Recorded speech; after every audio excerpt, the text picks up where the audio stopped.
안녕하세요. 만나서 반갑습니다. 여러분과 같이 제2차 거란전쟁을 진행하게 될 김영준입니다. 지난 시간에 이제 우리가 했던 내용이 바로 강조가 패전을 했다. 거기까지 이제 했었죠. 그죠? 근데 여러분들 기억해 두실 게 뭐냐면은 강조가 패전을 했는데 그때 통주 독림성이 함락된 건 아니었어요. 과연 그 독림성의 운명은 어떻게 될 것인가? 거기까지 하고 얘기 마쳤죠. 자, 그 뒷이야기 진행을 하도록 하겠습니다. 당시 이제 전황도를 놓고 보자면요. 강동 6주 최전방에 있었던 홍화진에 양규가 수비를 하고 있었습니다. 그리고 이 양규의 수비대를 뚫지 못하고 결국 거란군은 병력의 절반은 여기에 남겨서 견제를 하게 하고 나머지 절반을 데리고 내륙으로 들어와서 통주를 공략한 거 있죠. 근데 문제가 뭐냐면은 통주에서 강조의 군대를 전멸시키는 것까지는 좋았는데 통주성이 바로 함락된 건 아니에요. 정확히 말하면 이제 통주에 있는 독림성이죠. 자, 그래서 이제 거란 성종은요, 어떻게 했냐면은 사신을 보내가지고 항복을 주도를 합니다. 야, 항복해라. 이미 너네 주력군 다 전멸당했다. 자, 그러자 이 통주, 독림성에서 처음에는 항복을 하려는 그런 움직임이 있었는데 부장급들이 반대를 합니다. 아직 우리 전력이 있고 독림성은 견고한 성인데 왜 항복을 합니까? 항복을 하지 말고 한번 싸워봅시다. 하면서 결국 이 통주성은 다시 임전태세를 갖추게 돼요. 항복하라는 그 요구가 거부를 당하자 거란 성종이 통주성을 공격하게 하는데 이제 뭐 그 유명한 얘기가 있잖아요. 그죠? 고양이 쥐가 구석에 몰리면은 모를 물 수도 있다. 고양이를 물 수도 있다. 이 독림성 수비대가 아주 결사적으로 항전을 하는 거예요. 자, 그래서 거란군이 결국 끝내 통주를 점령하지 못하고 물러나게 됩니다. 거란군이 잘하는 거 있잖아요. 그죠? 거란군은 기동전의 대가라고 그랬죠. 이럴 경우에는 그냥 통주성을 제끼고 소수 견제병력만 남긴 다음에 다른 지역으로 넘어가는 거예요. 거란군은 현지 조달 능력을 주로 하기 때문에 이렇게 성에 얽매이는 있는 걸 별로 싫어합니다. 그렇기 때문에 이런 성들을요, 소수 병력 부대로 가지고서 견제를 하고서 그 사이 길로 계속 빠져나오는 그런 전략들을 계속 구사한다는 거예요. 그래서 막상 이 강동 6주 중에서 성이 점령된 게 없어요, 지금까지. 자, 그러다가 거란군이 어디로 가게 되면 곽주로 가게 돼요. 곽주에서는 좀 얘기가 달라요. 왜 그러냐면은 아무리 현지 조달 능력이 그렇게 좋고 자생 능력이 좋다고 하더라도 청천강 이북에서 성을 하나도 점령하지 않고 이거 넘어가는 것은 그건 좀 무리라는 겁니다. 자, 그래서 통주는 점령하지 않았지만 어디는 무조건 점령해야 된다. 바로 요 곽주를 점령해야 된다라는 그런 인식이 생기면서 곽주에 대해서는 굉장히 강력한 공성전을 벌이게 됩니다. 결국 곽주도 결사항전을 했지만 끝내 점령을 당했어요. 구체적인 전말은 알 수 없지만 곽주가 점령당한 이유가 뭐냐라고 했을 때 이렇게 볼 수 있어요. 전 시간에 얘기했죠. 그죠? 당시 강조 부대가 여기서 패배했을 때 성으로 도망친 게 아니라 곽주 방면으로 도망쳤다고 그랬어요. 당연히 패잔병들은 어느 쪽으로 들어갔냐면은 곽주 쪽으로 들어갔습니다. 전쟁이라는 게 굉장히 묘해요. 공포심리라는 것은 계속 병사들 사이로 퍼지기 마련입니다. 옛날에 제가 이제 인천 상륙작전 특집하면서 현리전투 얘기를 했었어요. 그때하고 상황이 약간 유사한 게 뭐냐면은 패잔병들이 유입됐다는 것이 화근이 된 거예요. 현리전투에서도 그랬거든요. 7사단의 패잔병이 현리로 유입되면서 3군단 병력하고 섞입니다. 사실 3군단 병력은 상당히 온전했어요. 근데 패잔병들이 유입되면서 그 사이에서 공포심리가 퍼지게 되면서 부대를 통제하기가 힘들어지면서 이게 패배 요인 중 하나가 됐습니다. 이때 당시 곽주전투도 똑같아요. 곽주전투에서도요, 패배한 패전병들이 유입되면서 거란군에 대한 공포심리가 조성이 되는 거예요. 그럼 아무리 여기서 성을 수비하려고 하더라도 이미 병사들이 겁을 먹은 상태고, 특히 거란군이 곽주성을 공격하는 그 각오가 남달랐기 때문에 결국 곽주성이 함락될 수밖에 없습니다. 자, 이렇게 해서 곽주성을 함락시킨 거란군은 다시 남진을 하게 됐는데, 이제 거란군을 막을 만한 곳은 어디냐면은 안주하고 서경밖에 없습니다. 안용진은 이제 진이기 때문에 거란의 그 수십만 대군을 막기는 좀 무리고요. 자, 청천강 건너에서는 안주는요, 거란군이 온다는 소식을 듣고 혼미박산에서 도망가 버려요. 싸움 안 하고. 근데 이거를 이제 탓하긴 좀 그렇고요. 애초에 강조가 거의 전병력을 이끌고서 통주로 가버렸는데 이거 다 끝냈단 말이에요. 다 말아먹었습니다. 그러면 안주에서는 어떻게 할 방법이 없죠. 거기다가 곽주가 점령당하는 마당에 뭐 안주라고 해서 버티겠어요. 그래서 안주성은 결국 항전을 포기하고 도망을 치게 됩니다. 자, 이렇게 되면서 거란군은 안주까지 점령을 하고 이제 어디를 노리고 서경을 노리고 남진을 하게 된다. 드디어 서경 공방전이 벌어지게 되는데 이 서경 공방전이 되게 드라마틱합니다. 솔직히 말하면 드라마틱한 게 아니라 시티콤이야 이건 진짜. 자, 어떤 시티콤을 찍게 되는지 한번 같이 살펴보도록 할게요. 일단 이제 성종 입장에서는요, 서경을 점령하기 앞서서 먼저 사신을 보냅니다. 누구를 보냈냐면은, 원래 이제 강주 휘하에 있었다가 포로로 잡혔던 노이라는 고려 이제 장군 한 명하고, 그 다음에 이제 거란인 유경이라는 사람을 사절단으로 보내서 서경이 이제 딱 먼저 보내요. 보내서 항복 의사를 타진한 거예요. 당시 서경 분위기는 어땠냐면은, 패배의식이 상당히 짙었어요. 이거 강조 부대도 전멸당했고 곽추성도 함락당하고 안주성도 함락당하고 지금 거란군이 서경으로 온다고 하는데 우리가 이거 막을 수 있냐? 이거 솔직히 못 막는 거 아니냐? 항복해야 되는 거 아니냐 하면서 서경 부유수 원정석은 항복을 결심하게 됩니다. 자, 그래서 항복 문서를 작성하고 있었는데 문제는 뭐냐면은 서경에 있는 사람들 전체가 다 항복에 동의했던 건 아니라는 거예요. 즉 의견이 좀 거의 50도 50으로 갈라졌는데 절반은 항복하자는 주의였고 절반은 항전하자는 주의였어요. 자, 근데 여기서 변수가 하나 생겨요. 어떤 변수가 생기냐? 고려는 크게 국경지대가 이렇게 돼 있잖아요. 북기하고 동기로 나눠져 있는데 지금 주요 전장은 북기란 말이에요. 그리고 동계는 여진족을 대비하기 위해서 군대가 주둔하고 있습니다. 자, 근데 이제 고려 입장에서는요, 강조가 이제 패배를 하고 난 다음에 이거는 더 이상 동북면이 중요한 게 아니에요. 여진족이 침략이 돌풍이라면 거란족의 침략은 이거는 허리케인이라는 겁니다. 잘못하면 나라가 망하게 생겼는데 지금 무슨 동북면이 중요해. 그죠?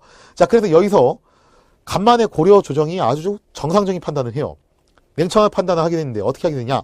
동북면에 있는 군대를 빼가지고 서경을 지원하게 합니다. 시간상으로 안주는 이미 늦었고 서경으로 가서 서경을 지원해라. 자, 그러면서 동북면에 도순변사였던 탁사정에게 군대를 이끌고 오라고 하는 거예요. 탁사정이 이제 군대를 이끌고 가기 앞서서 선발대로 중랑정이었던 지체문에게 선봉대를 줘서 먼저 서경으로 가라고 합니다. 그리고 당시 지체문의 선봉대가 서경에 도착했을 때 거란의 사신이 서경에 들어와서 원정석과 같이 이미 항복 그 협상을 하고 있었어요. 자, 그러자 성 안에 있었던 주전파가 서경이 항복하는 걸 막기 위해서 밖에 있는 지체문을 급하게 호출하는 겁니다. 장군, 큰일 났습니다. 지금 서경 부유수 원정석이 거란군에게 항복을 하려고 합니다. 그러자 지체문이 깜짝 놀랐죠. 뭐야? 우리가 지금 지원군 이끌고 왔는데 감히 지금 항복을 한단 말이야? 야, 이 반란군 놈의 엑세스들아! 거의 꼼짝 말고 기다리고 있어. 내가 기병대를 몰고 와서 당장 머리통을 날려버릴 거야. 그 유명한 명대사를 치면서 이제 지체문이 서경으로 들어오기 시작해요. 당연히 이제 성문은 잠겨 있었죠. 그러나 안에 이제 내통했던 강화파 사람들이 성문을 열어줌으로 인해서 지체문이 성문 안으로 들어와서 원정석이 머물고 있었던 서경 부유소 원정석이 머물고 있었던 지휘소를 포위하기 시작합니다. 자, 근데 문제가 뭐였냐면요, 이미 항복 사절단이 떠난 다음이에요. 원정석이 항복에 동의를 했고 항복 무선을 받아가지고 노이와 유경이 이미 거란군 진영으로 떠났다는 거예요. 자, 그러자 지체문이 벼랑끝전술을 씁니다. 좋아, 그럼 이렇게 되면은 그 사절단을 추격해서 다 죽이자 하고서 기병대를 선발해서 지름길로 빠져나와가지고 항복사절단은 전부 몰살을 시켜버립니다.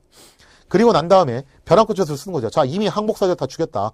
이제 너네는 항복하고 싶어도 항복을 못하는 처지다. 그러니까 자만 말고 결사항전 해라. 자, 이렇게 나오자 지체문의 의도하고 좀 다르게 흘러가요. 어떻게 흘러가냐면은 성 안에 있는 사람들이 난리가 난 겁니다. 물론 원정석이 좀 나름대로 여론머리를 했을 수 있어요. 자, 봐라. 지금 동북면에서 굴러들어온 외지 군대가 감히 와가지고 거란 사신을 죽이는 바람에 거란 황제가 머리까지 났다. 이제 우리는 다 죽은 목숨이나 다름없다. 이거 어떻게 할 거냐? 지체문 당신이 책임질 수 있어? 당신이 거란군 진짜 이길 수 있냐고. 근데 왜 이렇게 사고를 치는데 왜 당신이 이렇게 경솔하게 사고를 쳐서 우리까지 다 죽이는데 하면서 여론머리를 하는 거예요. 당시 서경 안의 분위기가 얼마나 험악했냐면은 지체문은 정부군이잖아요. 그죠? 정부군이 성한 사람들이 그 여론에 떠밀려가지고 결국 성 밖으로 도망을 칩니다. 자, 그리고 이제 원정석은 다시 이제 항복 준비를 하는 거죠. 자, 근데 여기서 또다시 변수가 발생해요. 탁사정이 이끌고 갔던 본부대가 서경에 도착을 하게 됩니다. 다시 또 상황이 반전되는 거죠. 압도적인 규모의 정부군이 나타나자 성 안에 있었던 강화파 사람들은 입을 딱 다물게 되는 거예요. 그리고 주전파 사람들이 성문을 열어주면서 다시금 탁사정과 지체문의 군대가 서경 안으로 들어온 데 성공을 합니다. 자, 그러면서 이제 결사항전의 의지를 고취시키기 위해서 전부 다 강화파 사람들을 전부 다 숙청을 하면서 서경의 지휘권을 장악하는 데 성공을 합니다. 근데 당시 여기서 또 변수가 생겼어요. 이게 진짜 서경 공방전이 되게 복잡하게 꼬이게 됐는데 어떤 변수가 생겼냐? 고려 현정 입장에서 봤을 때 이미 강조가 고려 거의 전병력을 가지고 갔다가 패배했단 말이에요. 그리고 딱 들리는 소식에 따르면은 전방에 있던 뭐 곽주도 함락됐다, 안주도 함락됐다, 서경도 위험하다 그러는데 과연 우리 고려가 이기겠냐 이겁니다. 그래서 현종이 거란 성종에게 사신을 보내서 강화를 요청합니다. 말이 좋아서 강화지 항복하겠다는 뜻이었어요. 자, 그러자 거란 성종이 기분이 좋죠, 그죠? 전쟁에서 이겼으니까. 자, 그래서 울름이란 장군에게 1,000명의 병력을 줘가지고 서경을 먼저 접수하게 합니다. 당시 이제 먼저 파견했던 노이와 유경은 몰살을 당했기 때문에 얘들이 어떻게 된지 모르는 거예요. 그러니까 이제 거란 성종은 좀 이제 초조하게 기다리고 있었겠죠. 얘들이 올 때가 됐는데 왜 안 오지? 하는데 그 타이밍에 현종이 보낸 사자가 온 겁니다. 그리고 고려가 통치를 항복하겠다고 하는 거예요. 그래서 기분이 막 좋죠. 아, 드디어 고려가 이제 항복을 하는구나. 자, 그러면서 울름에게 기병 1천을 줘가지고 먼저 서경을 접수를 해라. 그리고 그때 울름하고 누구를 동행시키냐면은 개경유수를 동행시켜요. 이 말이 뭐냐면은 서경을 접수한 다음에 어떻게 하겠다. 개경유수를 데리고 개경으로 가서 개경도 접수하겠다는 의도입니다. 그러니까 이게 화친이 아니라 사실은 항복이에요. 이거는. 자, 그래서 이제 울름의 기병대가 서경을 향해서 접근을 하는데 여기서 이제 반전이 생기죠. 만약에 서경 부유수 원종석이 성을 완전히 장악하고 있었으면은 이 항복이 쪼인될 수 있습니다. 그런데 지체문과 탁서정이 정부군을 이끌고서 동국면 군대를 이끌고 성을 장악해가지고 강화파를 전부 다 몰살을 시킨 거예요. 그리고 나서 결사항전태세에 들어간 겁니다. 바로 그 결정적인 타이밍에 울름의 기병대 선두 100명이 딱 성문에 나타납니다. 나타나가지고 이제 문 열라고 한 거죠. 너네 왕이 항복했다. 빨랑 문 열어라.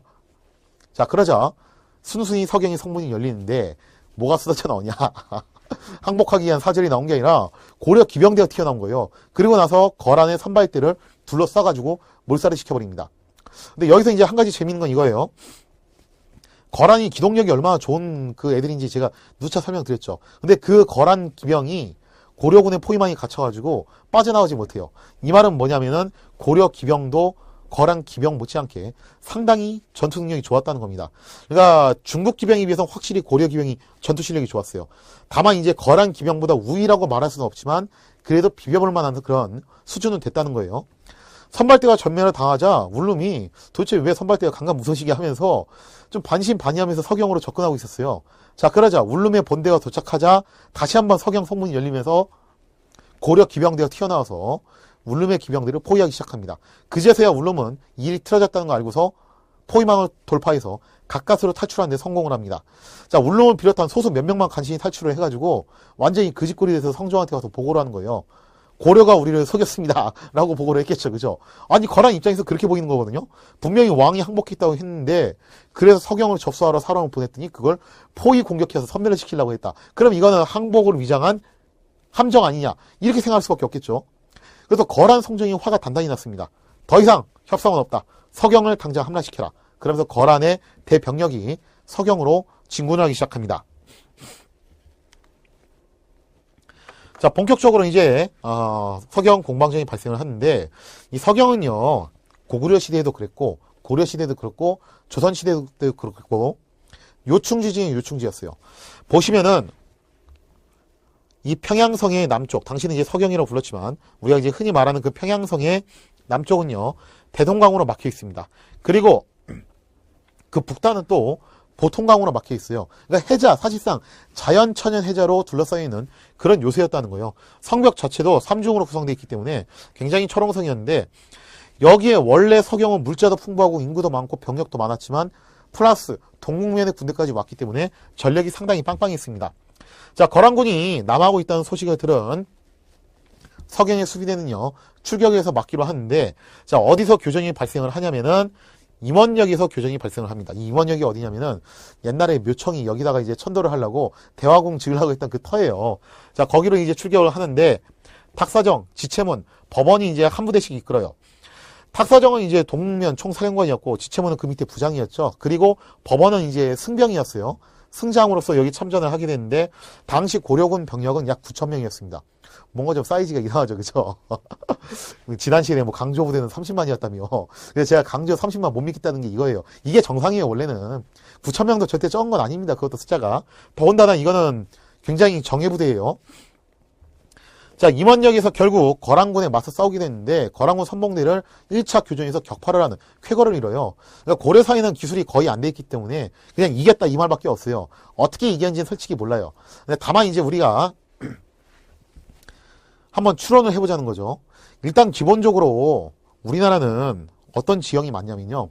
저산성 산지가 굉장히 많습니다. 사회 시간에 공부하신 분들은 다 아실 텐데 무슨 얘기냐면은 해발 고도가 그렇게 높지 않은 대략 한 300~400m 높이의 고지가 여기저기 볼록볼록 튀어나온 형태예요. 그래서 그 중간 사이사이는 또 이제 평지가 또 펼쳐져 있거든요. 그렇기 때문에 우리나라에서 고지전이 많이 발생하는 이유가 바로 여기에 있습니다. 가령 예를 들면 뭐 강원도 쪽 가면 막 해발 고도 1000m짜리 많죠. 그죠? 근데 그게 의미가 없는 게 뭐냐면은 주변 표고도 똑같이 높아져요. 근데 예를 들어서 가령 예를 들면 이런 거예요. 한국전쟁 당시에 치열하게 교전이 벌어졌던 고지전 중 하나, 벙커힐 고지를 예를 들었을 때 벙커힐 고지 표고가 800m였습니다. 그러면 이게 지상에서 800m가 확 솟아오는 게 아니라 주변 높이가 대략 한 500m였어요. 그럼 주변 높이가 500m 지대였고 거기서 다시 또 300m가 올라와서 800m라는 거예요. 그렇기 때문에 우리나라 지형은요. 전반적으로 중간중간에 평지가 펼쳐져 있고 그 사이사이에 대략 한 300~400m 높이의 고지가 올라와 있는 그런 형태입니다. 자, 이렇게 되면은 고지전이 많이 발생하게 되고 그리고 그 사이사이의 길목을 차단하기 위해서 여기서 주로 또 전투가 또 많이 발생하게 되는데 이런 형식의 전장에서는요. 어떤 전투가 많이 벌어지냐면요. 일단 이런 방식이에요. 병력이 고지를 선점하고 그 위에서 방어를 합니다. 방어를 할 때 가장 중요한 병과는 궁병이에요. 어차피 근접 백병전보다도 궁수를 동원해서 적군에게 계속 화력을 퍼부는 거죠. 그렇게 해서 적군의 공격을 저지한 다음에 적군이 물러가면은 기병을 보내서 추격을 하는 방식이에요. 혹은 공격자 입장에서 어떤 식으로 오는 거냐면은 고지 점령이 용이하지 않으면은 고지에 대한 압박을 가하면서 기병을 이용해서 그 고지 사이를 파고 들어가는 돌파 방식을 쓰는 겁니다. 그래서 우리나라가 중장기병이 발달할 수밖에 없는 이유가 바로 이런 것 때문에 그래요. 실제로 한국전쟁 당시에 미군은 탱크 필요 없다고 그랬어. 한국은 지형이 이렇게 생겨먹어서 탱크 필요 없어 했는데 오히려 역발상으로 탱크가 필요했다는 겁니다. 그래서 북한군이 처음에 치고 내려올 때 T-34가 맹위를 떨칠 수 있었던 이유가 바로 그거라는 거예요. 자, 그러면은 구체적인 기록은 없지만 이때 당시에 아마 전술도 이러하지 않았을까라고 우리가 추론을 해볼 수 있습니다. 왜냐하면 이게 막연한 상상력이 아니라 그냥 그렇게 싸웠어요. 계속. 이게 일반적인 표준 전술이라는 거예요. 그래서 어쨌든 간에 임원역 전투가 어떤 식으로 이겼던 간에 한 가지 중요한 시사점이 뭐냐면은 고려가 거라는 상대로 야전에서 거둔 최초의 승리라는 거예요. 우리가 이제 생각해 볼 때 1차전 당시 보면요. 1차전 당시 야전에서 이미 한번 패배했어요. 그리고 나서 안용진에서 수비에 성공했죠. 수성에서 성공한 거예요. 2차전도요. 홍화진 수비 성공했습니다. 근데 통주 앞에서 강조 부대가 야전에서 패배했어요. 그리고 독림성 수비는 성공했습니다. 그리고 그 뒤로 곽주, 안주 거쳐가지고 석영에서 붙었는데 임원역에서 벌어진 야전에서 고려가 승리했다는 거예요. 자, 이게 사실 좀 우리가 의미심장하게 봐야 될 부분입니다. 즉 고려가 1차전 때는 도저히 야전에서 거란군한테 상대가 안 되는 수준이었는데 2차전에서는 나름 야전에서도 붙어볼 만한 수준으로 성장했다는 것을 의미를 합니다. 자, 그리고 난 다음에 거란군하고 다시 한번 붙어요. 그러니까 이 1차 교전 자체가 치명타는 아니었던 것 같고 두 번째로 다시 한번 임원역에서 붙게 됐는데 제가 전 시간에 얘기했어요. 이런 북방계 형님들의 특징은 뭐냐면은 1차 공격보다도 2차 공격이 날카로운 경우가 더 많습니다. 근데 그 2차전 전투에서도요, 누가 승리를 하냐면은 고려가 또 승리를 해요. 근데 여기서 약간 좀 이상한 상황이 발생을 해요. 거란군이 승리를 했어요. 그러면은 퇴각을 할 때 어느 쪽을 퇴각을 하게 됩니까? 거란군이 패배를 했을 때 퇴각할 때 어느 쪽을 퇴각을 해야 되냐면은 자기들의 본영이 있는 북쪽 방향으로 퇴각을 해야 된다는 거예요. 그래야 되는데 거란군이 좀 특이하게 어느 쪽으로 퇴각을 했냐면은 전혀 엉뚱한 방향. 여기가 마탄이라는 지점인데 나중에 조선시대의 왕성탄이라고 불리는 지점입니다. 이 동쪽 방향으로 퇴각을 했다는 겁니다. 이거 제가 지난 시간에 설명했던 부분 기억나시나요? 강조부대도 성으로 퇴각하지 못하고 엉뚱한 방향으로 갔죠. 그죠? 그게 뭘 의미하는 거냐면은 부대가 완패했다는 것을 의미를 해요. 자, 그래서 여기서 32가지예요.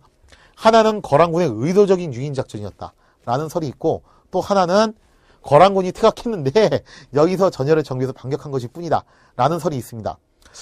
근데 의도적인 유인작전이라고 하기에는 좀 거리가 너무 멀어요. 방향도 좀 약간 엉뚱하고. 자, 아무튼 간에 여기서 승리를 한 다음에 또 이 전쟁의 꽃은 추격이죠. 그죠? 그래서 고려군이 추격을 하기 시작합니다. 사실 이 추격전이 중요한 게 뭐냐면요. 너무 추격전을 안 하게 되면은 적군의 전력이 보존되기 때문에 전쟁이 끝나질 않습니다.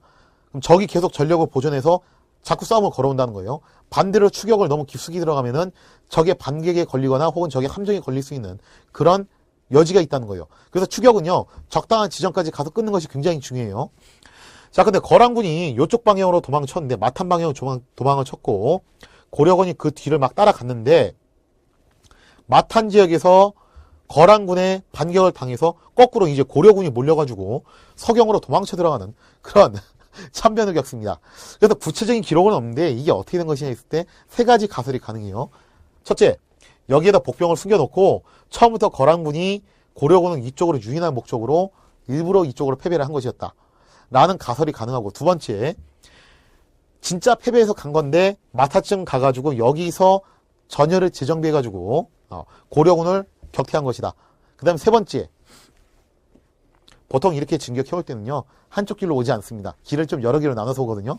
그러면은 1번 부대는 율로 내려왔고 2번 부대는 동쪽으로 해서 대동강을 따라서 이렇게 온다는 거예요. 3번 부대는 서쪽으로 해가지고 보통강을 따라가지고 또 이렇게 거슬러 올라오겠죠. 자, 이렇게 해서 보통 한 세 갈래 정도 길로 나눠서 가는 게 일반적인 표준 행군인데, 1번 부대가 여기서 패배를 한 다음에 욜로 도망을 못 갈 것 같으니까, 기병에 의해서 후방이 차단돼서 도망을 못 갈 것 같으니까 에라 모르겠다고 해서 마탄 방향으로 도망을 쳤고, 때마침 운 좋게 마탄 방향으로 진격해오던 새로운 거란군을 맞닥뜨려서 고려군이 패배한 게 아니냐라는 가설이 또 가능합니다. 가설은 가설일 뿐이에요. 자, 아무튼 고려군은 여기서 패배를 한 다음에 다시 서경 안으로 들어가서 수성을 하게 됩니다. 근데 한번 패배를 하고 난 다음에 탁사정이, 사실상 총사령관이 탁사정이잖아요. 탁사정이 겁을 먹은 거예요. 겁을 먹어서 이제 어떻게 하지 막 하다가 문득 발견한 사람이 있는데, 그게 누구냐면 바로 대도수였습니다. 지난 1부 때 굉장히 중요한 역할을 했던 인물이죠. 안용진에서 혁혁한 전공을 세웠던 발해 출신 대도수. 거의 뭐 이제 대한민국으로 치자면 이거는 3사단, 그죠? 서북청년단을 기반으로 만든 3사단하고 굉장히 유사한 성격을 갖고 있는데, 이 대도수를 딱 발견한 겁니다. 당시 대도수는 안용진을 수비하고 있다가 거란의 대군이 몰려오니까 안용진에서는 수비가 불가능할 것 같아가지고 서경으로 일단 퇴각을 했어요. 여기에 합류를 해 있는 상태였는데, 대도수를 보고서 탁사정이 이렇게 제안을 하는 거예요. 이제 우리가 성을 지켜야 되는데 이대로 지키기만 해서는 순간이 없다. 지금 거란 성중의 본대가 도착을 했고 저들이 아직 전열이 정비가 덜 돼 있을 때 지금이 마지막 기회다. 그래서 내가 작전을 하나 제시를 할 건데 당신이 따를지 말지를 한번 결정을 해달라. 이렇게 했으면 좋겠다. 먼저 당신이 군대를 이끌고 출격을 해가지고 야습을 걸어가지고 거란군에게 최대한 혼란을 줘라. 그럼 거란군이 대도수 부대를 잡기 위해서 그쪽으로 몰리면은 빈틈이 생길 거고, 그 빈틈을 어떻게 하겠다? 우리가 파고 들어서 거란의 본진을 습격해서 성종의 목을 따겠다라고 하는 거예요. 굉장히 그럴싸한 제안이죠. 자, 대도수 입장에서는요, 이거는 도저히 거부할 수 없는 제안이에요. 생각해보세요. 그 북한에서 그 땅 뺏기고 재산 뺏기고 가족 잃고 내려온 그 서북 청년단 입장에서 자기 눈앞에 김일성이 있다. 가만히 있겠습니까? 그죠?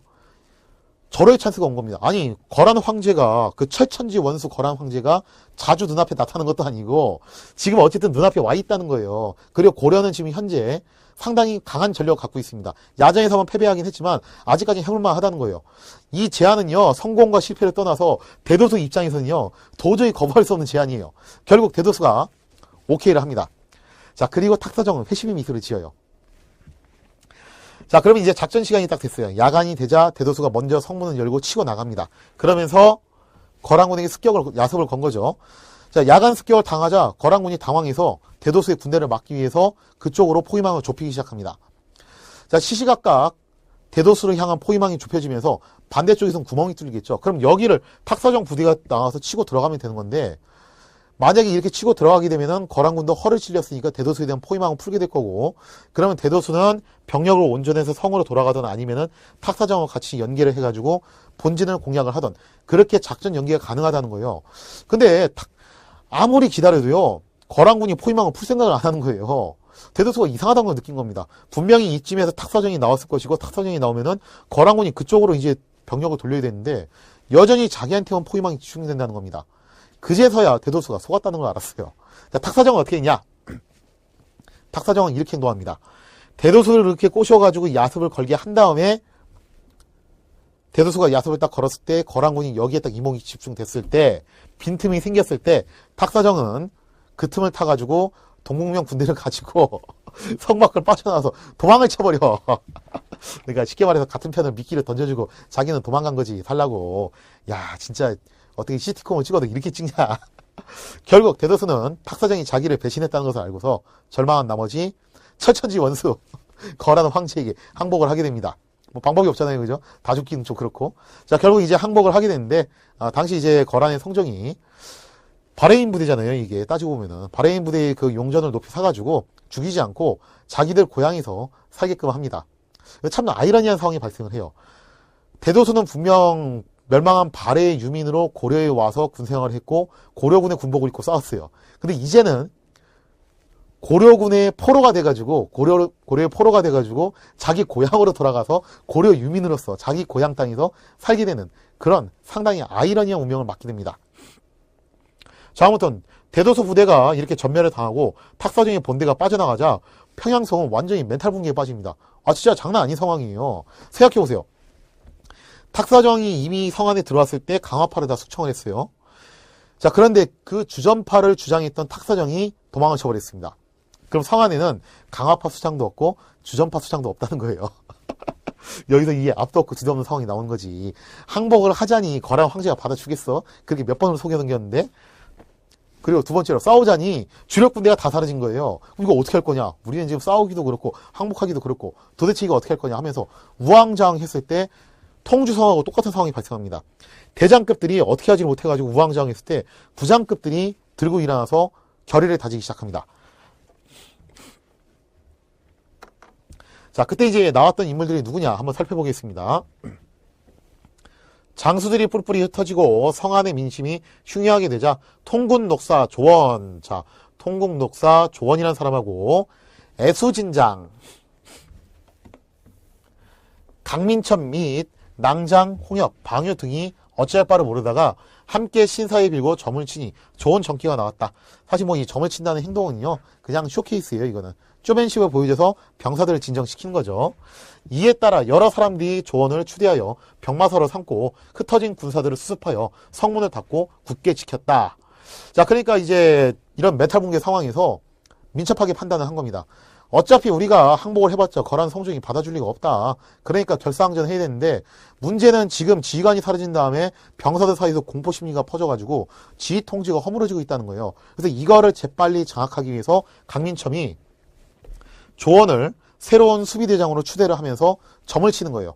우리가 이길지 질지 한번 점 한번 쳐보자 하고서 당연히 이거 각본 짜놓고 하는 거죠. 자, 봐라. 하늘의 계시가 왔다. 우리가 이긴다고 하니까 겁먹지 말고 일치 단계를 하자 하면서 결국 조원과 강민청을 중심으로 부장급들이 주도를 해서 결사항전을 하게 됩니다.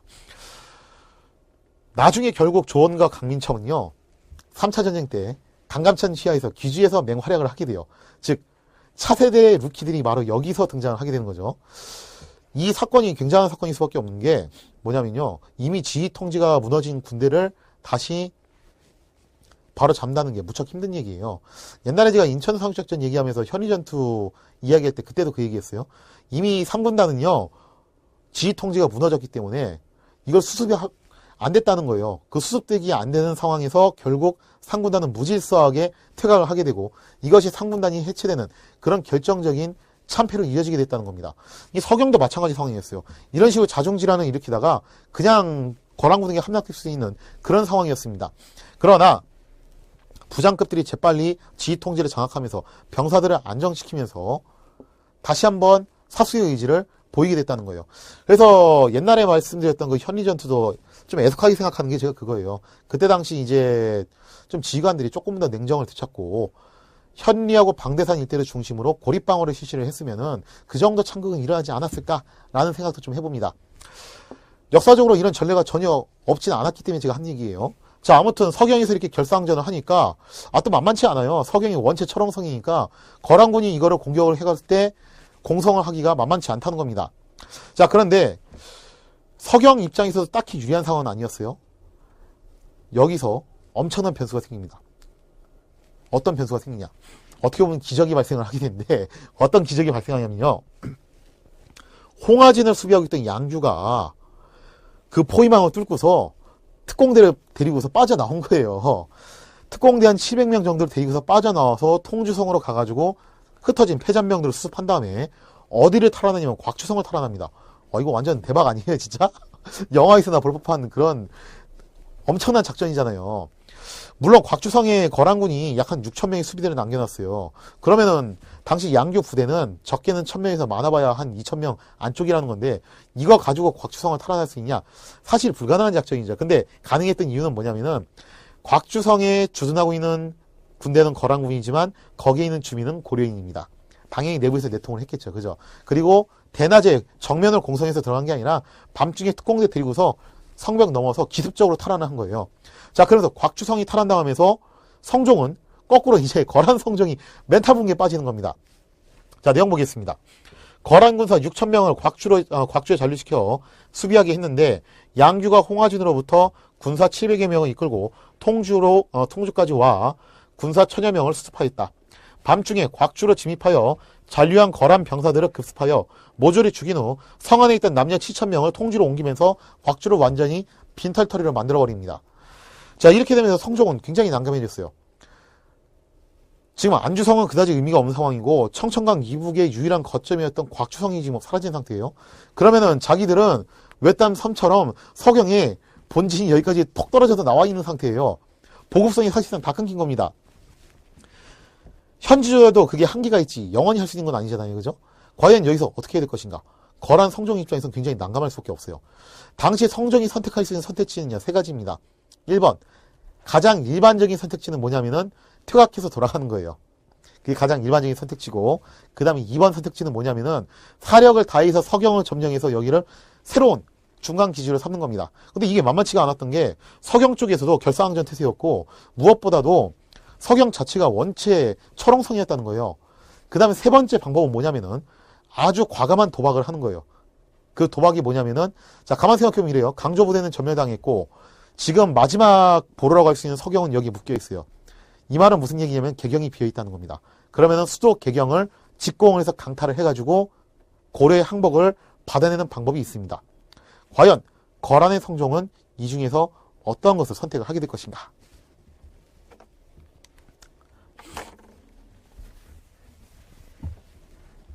자, 이렇게 해서 이제 3부 서경 공방전에 대한 이야기를 마치도록 하고요. 다음 시간 이제 4부에서는요. 우리가 또 여러 명의 영웅들을 만나게 될 겁니다. 지체문, 양규, 하공진 이 3명의 영웅들의 활약 덕에 고려는 위기에서 탈출하게 됩니다. 그리고 우리가 또 눈여겨봐야 되는 사람들이 누구냐면은 거란의 황제였던 성종 그리고 고려의 왕이었던 현종입니다. 과연 이 위기 상황에서 현종은 어떤 선택을 하게 될까요? 그리고 거란의 성종은 이 상황에서 어떤 선택을 할까요? 지금 두 국가 지도자의 리더십이 시험대에 올라와 있는 순간입니다. 과연 이 둘은 어떤 선택을 하게 될 것이며 2차 전쟁은 어떤 방향으로 흘러갈 것인가? 그것은 제 4부에서 계속 진행을 하도록 하겠습니다. 감사합니다.